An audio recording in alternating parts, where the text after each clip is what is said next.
Graça e paz a todos. Nós vamos começar hoje uma série de estudos ou de mensagens no livro de Colossenses. Quem já leu o livro de Colossenses aqui, levanta a mão. Olha, um bom número, né? Então, se você não leu, uma boa oportunidade para você ler, agora que a gente vai estar estudando esse livro nesse mês de fevereiro, né? Então, eu queria convidar você a abrir a sua Bíblia em Colossenses capítulo 1. Nós vamos fazer a leitura do verso 3 ao verso 12. Colossenses capítulo 1, do verso 3 ao 12. Esse é projetado também, caso você não tenha aí o acesso à sua Bíblia. Diz assim a palavra de Deus: sempre, Paulo dizendo, né? Sempre oramos por vocês e damos graças a Deus, o Pai do nosso Senhor Jesus Cristo. Pois temos ouvido falar de sua fé em Cristo Jesus e de seu amor por todo o povo santo, que vem da esperança confiante naquilo que lhe está reservado no céu. Vocês têm essa expectativa desde que ouviram pela primeira vez a verdade das boas novas. Agora, as mesmas boas novas que chegaram até vocês estão se propagando pelo mundo todo. Elas têm crescido e dado frutos em toda parte, como ocorre entre vocês desde o dia que ouviram e compreenderam a verdade sobre a graça de Deus. Vocês aprenderam as boas novas por meio de Epáfras, nosso amado colaborador. Ele é servo fiel de Cristo e nos tem ajudado em favor de vocês. Ele nos contou do amor que o Espírito tem lhe dado. Por isso, desde que ouvimos falar a seu respeito, não deixamos de orar por vocês e pedimos a Deus que lhe conceda pleno conhecimento de sua vontade e também sabedoria e entendimento espiritual. Então vocês viverão de modo a sempre honrar e agradar ao Senhor, dando todo tipo de bom fruto e aprendendo a conhecer a Deus cada vez mais. Oramos também para que sejam fortalecidos com o poder glorioso de Deus, a fim de que tenham toda a perseverança e paciência de que necessitam. Que sejam cheios de alegria e sempre deem graças ao Pai. Ele os capacitou para participarem da herança que pertence ao seu povo santo, aqueles que vivem na luz. Vamos orar?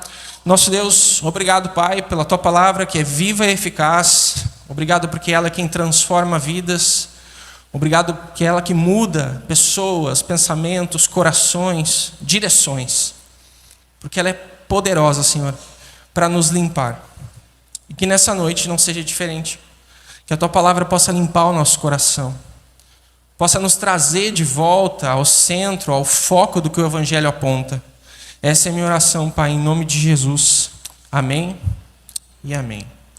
Então, o título da nossa primeira mensagem em Colossenses é esse: a supremacia de Jesus na mensagem do Evangelho. A supremacia de Jesus na mensagem do Evangelho.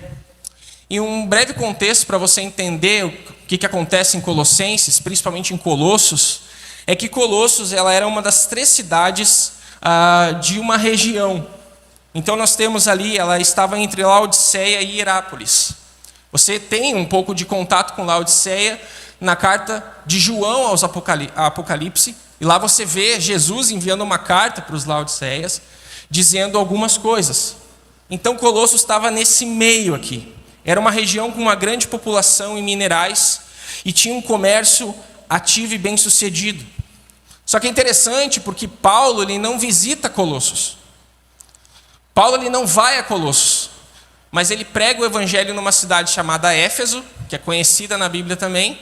E lá em Éfeso, por meio da sua pregação, Epáfras se converte, Epáfras mora em Colossos e ele leva a fundar a igreja lá em Colossos. Então é só para você entender um pouco dessa cidade que é fundada uma igreja ali não pelo apóstolo Paulo, mas sim pela mensagem dele em Éfeso. Em Atos, lá nós temos a pregação de Paulo, e Éfeso passa por um avivamento espiritual naquela cidade. Acontece grandes coisas lá quando o evangelho é pregado em Éfeso, e de lá o evangelho avança para outras cidades. Qual era a crise em Colossos? Colossos se dava por uma nova doutrina que se espalhava pela igreja. E essa doutrina, essa falsa doutrina, ela se arrasta todo o Novo Testamento, e Paulo vai conversando sobre ela nas suas cartas. João também escreve sobre elas, que era o gnosticismo. Os gnósticos da época estavam no conhecimento, isto é, eles professavam ter um conhecimento superior das coisas espirituais. Eles se achavam super espirituais. Eles tinham um conhecimento maior do que as outras pessoas.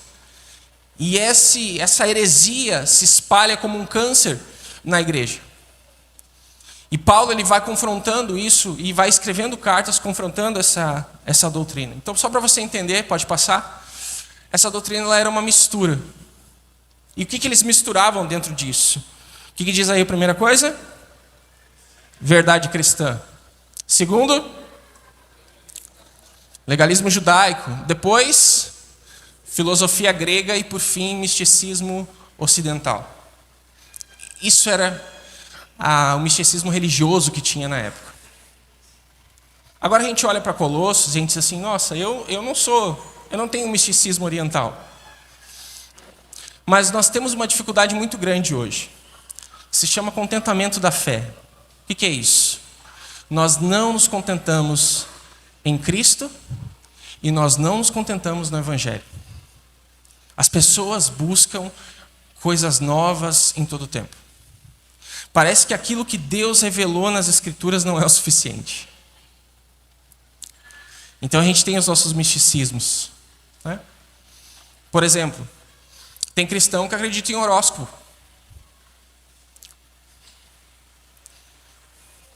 Não é um misticismo também? Tem cristão que não passa embaixo de uma escada. Se vê um gato na sexta-feira, dá azar. E outras coisas. Então nós estamos vivendo também esses misticismos. Nós temos os nossos. E Paulo aqui ele está confrontando isso. Dizendo que Colossos precisava voltar os seus olhos a Cristo Jesus e voltar para aquilo que realmente importava. Cristo é tudo e o que nós precisamos, nós já recebemos dele. Então pode passar. Nós temos aqui então algo que você precisa saber. Você pode não lembrar de nada do que for estudado aqui, mas que você lembre disso. A revelação que você precisa em sua vida já...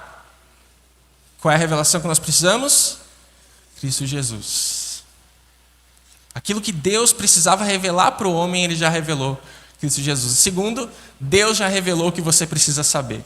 Você é um pecador, eu sou um pecador, e nós precisamos de um Salvador. Salvador. Então tem pessoas que correm atrás de revelações, mas só sobre elas. Mas a maior revelação que eu e você precisamos saber é uma só. Nós somos pecadores, mas Deus nos ama, e Ele enviou Seu Filho para morrer na cruz por nós e nos salvar. É isso que nós precisamos saber, né? Há uma ilustração, eu já contei essa ilustração aqui, mas ela fala sobre uma mulher que tinha um filho e ela subiu uma colina muito grande e ela não tinha nada para comer nem para ela e nem para o seu filho.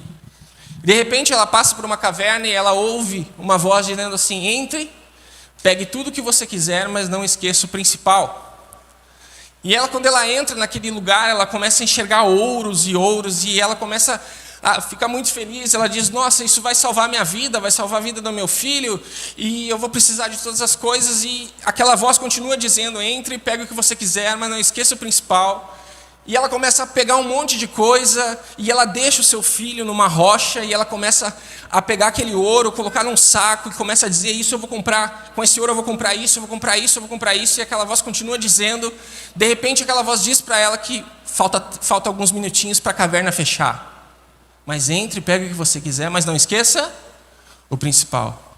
Então começa uma contagem regressiva, 5, 4, 3, 2, 1, e ela precisa sair da caverna. E quando ela sai da caverna, ela sai com ouro na mão. Mas o que ela esqueceu lá dentro? O principal, o filho.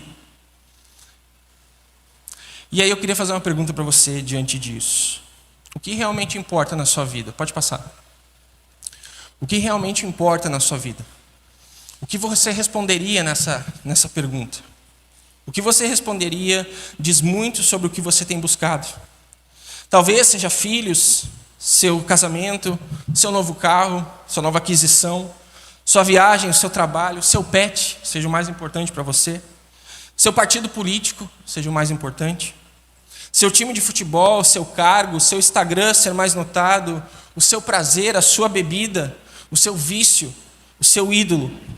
E muitas coisas podem vir na nossa mente, enquanto a gente responde isso. O que realmente importa? A família, claro que é importante, os filhos, claro que é importante, o trabalho, claro que é importante. Mas aqui Paulo está voltando os nossos olhos, em Colossenses, para aquilo que realmente importa na nossa vida. Cristo Jesus. Cristo Jesus. É nós voltarmos os nossos olhos para Cristo Jesus. Voltarmos para isso. Nós vivemos um tempo de grandes entretenimentos. E isso nos trouxe efeitos. Nós ficamos mais inquietos. Nós somos mais ansiosos. A partir de 1940, quando a TV entrou nas casas e se centralizou na sala de muitas pessoas, aquilo girou em torno, a família girou em torno do entretenimento. Quem não gosta de assistir uma TV, um programa, mas entretenimentos a gente tem hoje muitos, muitos. E nós somos treinados para prestar atenção ao que é novo, simplesmente porque é novo e, portanto, importante. O problema é que quando tudo é significativo, nada é significativo. Quando nós priorizamos o imediatismo em relação ao duradouro, nós perdemos de vista o que realmente importa. E como cristãos, nós somos chamados a valorizar certas coisas. Cristo, as nossas famílias, a nossa igreja. E é isso que Paulo está querendo nos apresentar aqui. Paulo, aqui no início de Colossenses, ele está apresentando que, apesar de todas as coisas que o mundo oferece, de todos os misticismos que existem, nós precisamos entender a supremacia de Cristo sobre todas as coisas. Sobre todas as coisas.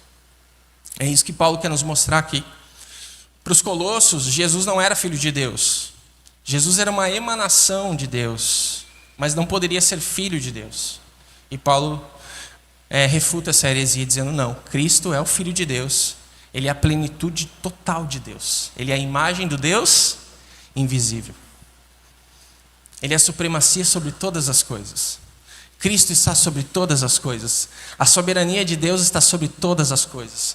E é isso que Paulo vai nos ensinar aqui. Então, alguns pontos importantes para a gente tirar de lição nessa noite. Em primeiro lugar, Paulo aqui no capítulo 1, ele nos ensina que o Evangelho não depende de homens, mas os homens que dependem do Evangelho. O Evangelho não depende de homens, os homens é que dependem do Evangelho. A igreja de Colossos não foi plantada por Paulo. O Evangelho chegou ao vale do Lico, em Colossos, sem a presença do grande pregador Paulo. O trabalho prosperou e cresceu mesmo sem a presença dele. As obras de Deus não dependem dos homens, mas os homens que dependem das obras de Deus. É isso que Paulo está nos dizendo. Hoje nós estamos vendo com tristeza uma espécie de culto à personalidade, em que determinados figurões querem mais destaque do que o próprio Evangelho. E Paulo aqui está dizendo que não. Não existem aqueles que têm mais conhecimento, que são super apóstolos, como ele vai dizer em Corinto. Não existe isso. Todos somos iguais perante o Senhor. Todos somos pecadores, carentes da mesma graça, carentes do mesmo amor. E é isso que Paulo está nos dizendo aqui. Segundo lugar, o Evangelho é que dá significado ao lugar e não o lugar ao Evangelho. É isso que nós precisamos entender. A cidade de Colossos estava em franco declínio no tempo de Paulo. Laodiceia e Herápolis, cidades vizinhas do Vale do Lico, lançavam sombras nessa cidade, cujas glórias estavam plantadas num passado remoto. Porém, foi a mensagem do Evangelho que deu significado àquele lugar. Uma igreja relevante não é uma igreja que tem como foco entreter pessoas, mas sim ter a mensagem do Evangelho como seu ponto principal. É isso.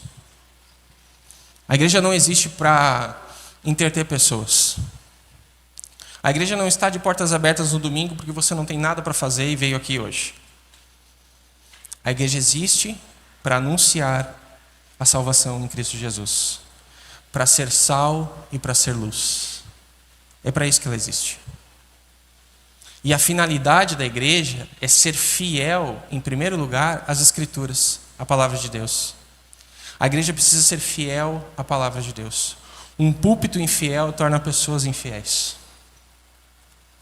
Um púlpito que não ensina torna as pessoas desconhecidas daquilo que realmente é verdade. Então passa pelo ensino. Passa pelo ensino. E Paulo aqui está colocando as coisas no lugar. Terceiro, o Evangelho tem poder em si mesmo e não depende de nenhum elemento externo a ele. Não depende. O evangelho é como uma semente que tem vida em si mesmo. Você lembra aquela parábola do semeador? A semente era o quê? A palavra. É a semente que produz. A palavra de Deus é quem produz vida nos corações. É ela. É só você entender. Às vezes você fala o evangelho para uma pessoa e você fala, insiste, ora, fala, insiste, e a pessoa não vai. Aí essa pessoa some da sua vida ou ela vai para outro lugar e alguém prega o evangelho para ela, ela se converte. A mesma mensagem, mas Deus vai usando pessoas diferentes. Né?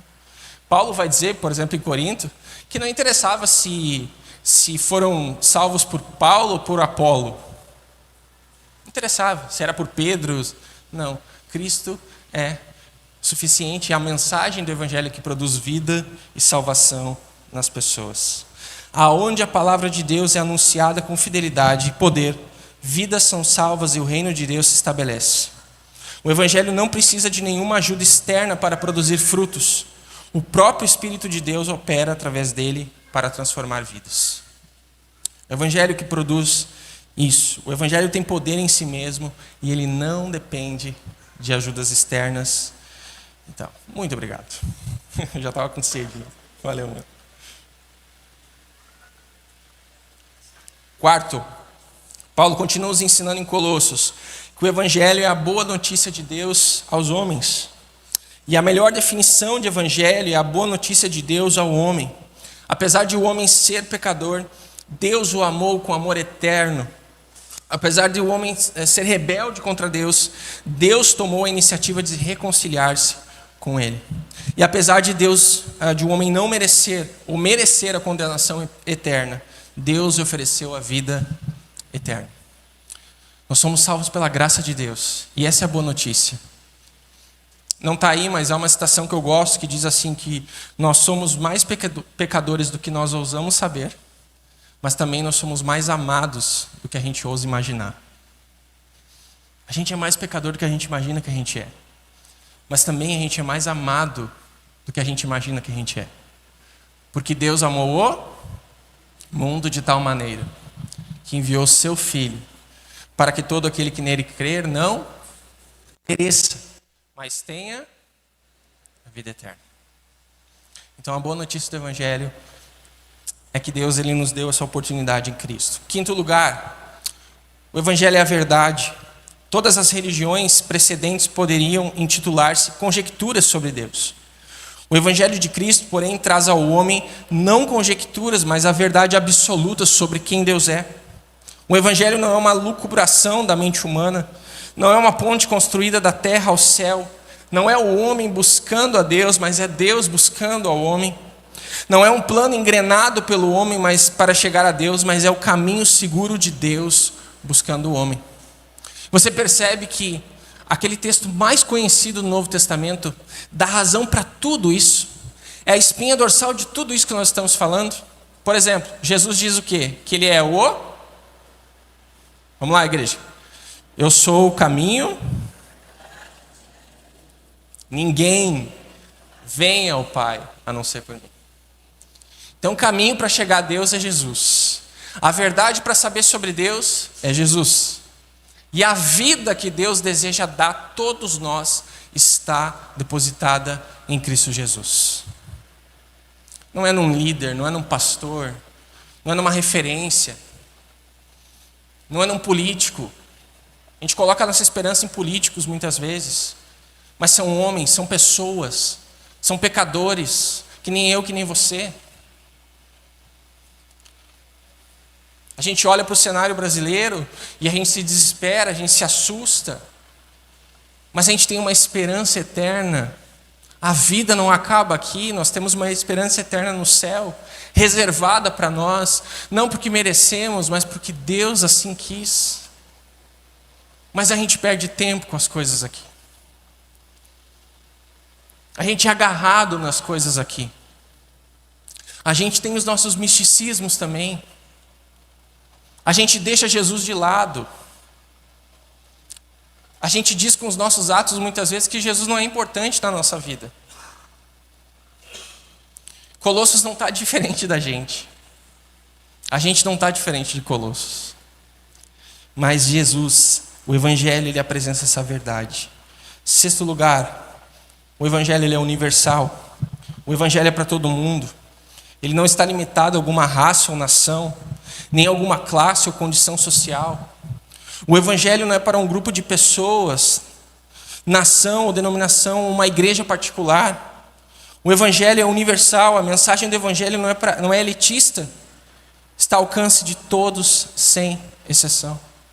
É para o rico, é para o pobre, é para todos. A gente às vezes defende muito a nossa placa de igreja. No céu não vai ter isso. Lá a gente vai sentar com presbiteriano, assembleiano, batista mesmo. A gente vai estar todo mundo junto lá, cultuando a Jesus. Lá não vai ter ceia livre, né, Aurélio? Ceia restrita. Nós vamos cear com o Senhor. E a gente fica perdendo tempo. O Evangelho, ele apresenta isso para nós, é universal. Sabe aquela pessoa que você olha e diz assim, você deseja as piores coisas para ela? Ela precisa do Evangelho também. Ela precisa ouvir sobre a graça de Deus também. Todos nós precisamos. Se Deus salvou eu, um pecador, miserável, não merece nada, Deus pode salvar outras pessoas. Porque a gente tem uma dificuldade, irmãos. A gente se converte, a gente acha que agora a gente é melhor que os outros. Vou falar bem a verdade. E aí a gente começa a refletir o pecado dos outros, mas não reflete o nosso. A gente esquece o nosso, na realidade. E a gente começa também a se achar meio super espiritual. Se achar mais maduro na fé. Mas as grandes pessoas que têm uma vida com Deus, elas não contam para ninguém o que elas fazem. Sabe aquela pessoa que diz assim, eu oro todos os dias de madrugada, eu oro de manhã, eu oro de tarde, eu estou na rua, eu estou orando. Desconfie. Eu conheço gente aqui na igreja que faz isso, que ora de madrugada. A igreja não sabe. São essas pessoas. Uma vez eu vou citar o Cícero, né? O Cícero falou que ele tem uma rotina de oração. Estou citando ele porque me chamou a atenção isso. E ele tem um cantinho que ele ora lá. Não contou para ninguém, né, Cícero? Agora todo mundo sabe que tu ora, né? Mas ninguém sabe aonde. Entende?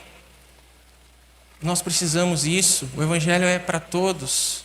E a gente esquece disso. Às vezes tu está orando por pessoas e as pessoas nem sabem.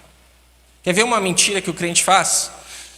Alguém pede oração para você e você escreve lá, vou orar. E aí, ó, vai começar a rir já, né? Passa tempos, anos e você não ora, né? Aí um amigo meu, pastor, ele disse assim, sabe como? Ele falou assim, cara, eu esqueço mesmo. Eu mando o áudio orando já. Então a pessoa disse, eu preciso de oração, ele já manda um áudio lá, um podcast para a pessoa, né? Está orando também. Então nós precisamos entender que o Evangelho é para todos.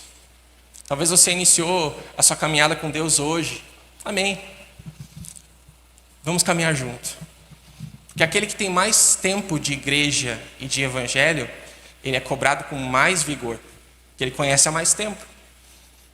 E ele deve compartilhar isso e partilhar com as outras pessoas o que ele faz. Isso se chama discipulado. Você caminhar com pessoas e formar nelas uma identidade de Cristo Jesus. Caminhar com elas. Então, é isso. Sétimo lugar, estamos terminando. O Evangelho está centrado na graça de Deus. O Evangelho não é aquilo que o homem faz para Deus, mas aquilo que Deus fez pelo homem. O Evangelho não está centrado na obra do homem para Deus, mas na obra de Deus para o homem. O Evangelho é a mensagem que Deus pede.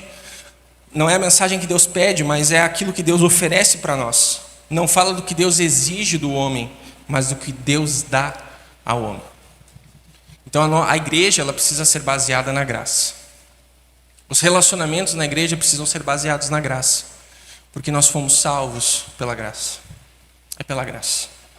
Oitavo, Paulo vai concluindo dizendo que o Evangelho ele é produtivo. O O Evangelho é uma força viva, ele tem vida em si mesmo. Aonde ele chega, vidas são transformadas, famílias são salvas, cidades são restauradas e nações são impactadas. O Evangelho chega a Éfeso, que era o berço do misticismo. E Paulo prega o Evangelho lá e a Bíblia diz que há um avivamento em Éfeso. Os livros de magia que as pessoas usavam foram queimados, jogados fora, pela pregação do Evangelho. Aonde o Evangelho chega, ele produz. Ele produz. Minha pergunta para você é se o Evangelho está produzindo vida em você. Se você pode olhar hoje, sentado onde você está, e dizer assim: o Evangelho tem produzido vida em mim. Eu tenho mudado. Eu era assim, agora eu sou assado. Eu falava um monte de bobagem, agora eu estou falando menos. Eu sentava o relho em todo mundo, eu achava que eu era o super. Mas agora Deus tem me mostrado que eu sou um grande pecador. Ele é produtivo, ele produz vida, né? Meu pastor de adolescentes, ele dizia assim para nós, né? Que quando a gente não conhece a Cristo, a gente é um coisa ruim. E quando a gente conhece a Cristo, a gente vira um coisa ruim arrependido. A gente continua um coisa ruim, mas transformado todos os dias por Deus. Todos os dias. A mensagem vai produzindo em nós frutos. Todos os dias. E por último, 9º lugar. O Evangelho é para ser pregado e... O que diz aí? Querido. Se você ler atentamente em casa Colossenses capítulo 1, você vai ver o que o Evangelho fez naquela igreja. O impacto daquela igreja. A partir daquelas vidas, eles foram transformados e puderam impactar a cidade. A gente adora essas coisas de dizer, não, Naviraí vai ser para Jesus. Mas se a igreja não for de Jesus, Naviraí não vai ser. Se nos nossos relacionamentos nós não apresentarmos Jesus, não pregarmos Cristo, não haverá transformação. Foi Epáfras que levou o Evangelho aos Colossenses. Deve haver um canal humano por meio do qual o Evangelho pode chegar aos homens. Os que recebem o Evangelho devem ser canais para levar o Evangelho a outros. E a mensagem do Evangelho precisa ser pregada e crida. E o método de Deus alcançar o mundo com o Evangelho é a igreja. O propósito de Deus e o Evangelho todo por toda a igreja e todo o mundo. E a única citação que eu quero colocar hoje para nós é essa, do Charles Spurgeon. Evangelismo é um mendigo contando para o outro mendigo onde encontrar pão. É eu chegar para as pessoas e dizer assim, cara, Deus me salvou. Deus me transformou. Deus salvou minha vida. E essa vida, esse poder, esse Deus maravilhoso, Ele pode transformar você também. E aí você apresenta Jesus, que é o pão da vida, que é a água da vida. E é a partir dele que nós podemos ser transformados. Perceba a lógica em Colossenses. Se você lendo Colossenses, você vai entender isso. Paulo ele começa dizendo para nós que o Evangelho ele aponta para Jesus. Ele fala sobre a supremacia de Jesus. E nos próximos versículos, Paulo vai expor quem Cristo é, de uma maneira maravilhosa. Então esse é o meu convite para você nessa noite. Pensar, refletir. Aonde Cristo está na sua vida? Realmente você tem dado importância a Jesus? Você tem entendido tudo que o Evangelho pode fazer e Ele faz? Ou simplesmente você está vivendo a sua vida e Jesus está de lado, você se agarra na sua fé, uma fé às vezes fora de Cristo, uma fé nas pessoas, uma fé num homem, no dinheiro, em tantas outras coisas. E nós precisamos refletir sobre isso. Amém?